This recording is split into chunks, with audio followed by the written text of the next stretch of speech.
I know you think you want to be an executive officer. You don't.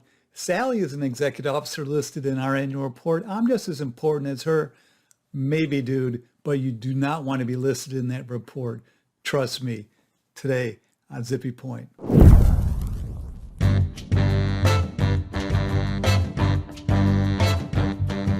I'm Brock Romanek, and I'm a big fan of yous. This is an area where hurt feelings can be real and might even lead to an officer to start looking for a new job. But the silver lining of not being named an executive officer is that you can avoid the parade of horribles that are attached to being tabbed as one for SEC filing purposes. Let me start with a little legalese quibble here. In a sense, there are two definitions of executive officers in the federal securities laws. One for purposes of being listed in the annual report, the Form 10-K, or the glossy annual report that's incorporated by reference into the 10-K. That's Exchange Act Rule 3B7. Then there's the definition for Section 16 purposes, the Form 4s, the Form 5s. That's the real burdensome consequence of being named an executive officer. That rule is Rule 16A 1F. Rule 16A 1F encompasses all of the purposes included in Rule 3B7's definition of executive officer, with the only significant difference being that the Section 16 rule specifically includes the principal financial officer and the principal accounting officer, neither of whom are specifically referenced in Rule 3B7.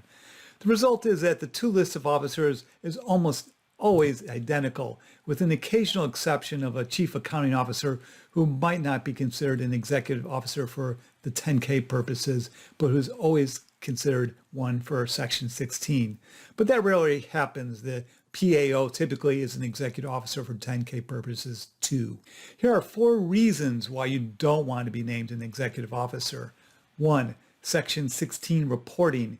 Even though the company is going to help you file your Form 3, Form 4s, and 5s for you, it's a real hassle to be on the hook to continuously report your stock ownership in the company, even though the corporate secretary or someone in that department is making the filings for you with the SEC.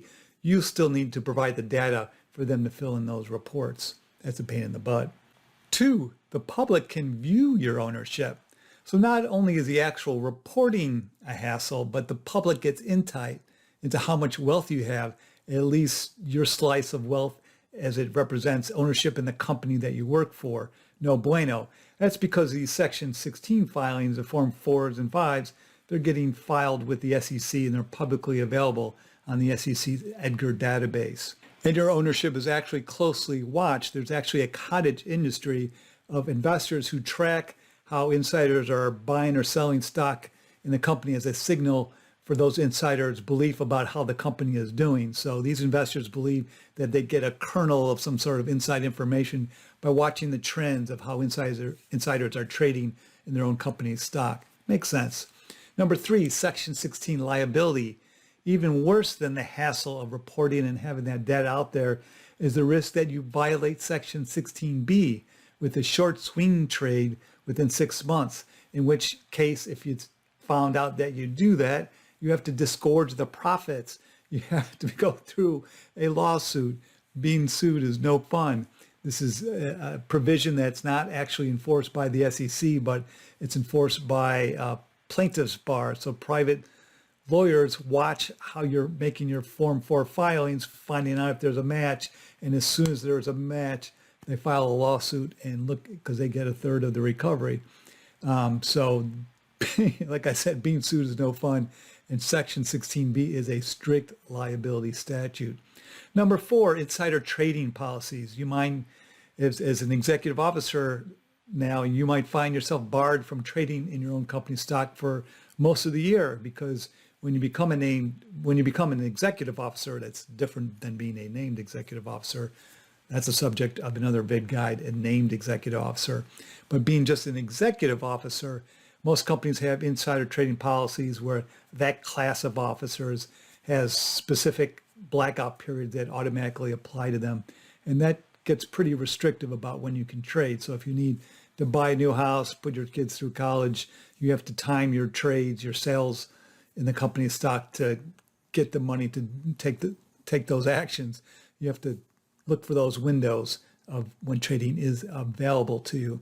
As an executive officer, let's talk for a minute about having your bio included in the Form 10K. I don't view this as a reason why you wouldn't not want to be deemed an executive officer. It's more of a positive. You can, tell your parents, hey, look, I'm named in the company's annual report. Look how famous I am. But once you're deemed an executive officer, Part 3, Item 10 of Form 10K, which refers to Item 401 of Regulation SK, requires disclosure for all executive officers of their names, ages, positions held, terms of office, and any arrangement or understandings with third parties pursuant to which the officers were named as officers. That doesn't come into play that often.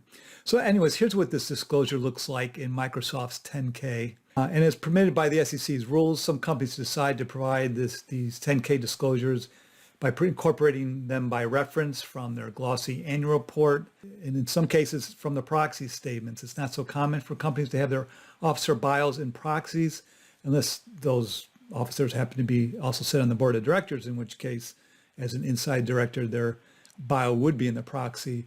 But if a company did put their officer bios in the proxies, that would be permitted to be incorporated by reference into the 10K too. See my separate Vid-Guide about director and officer bio disclosure, a link which is beneath this video.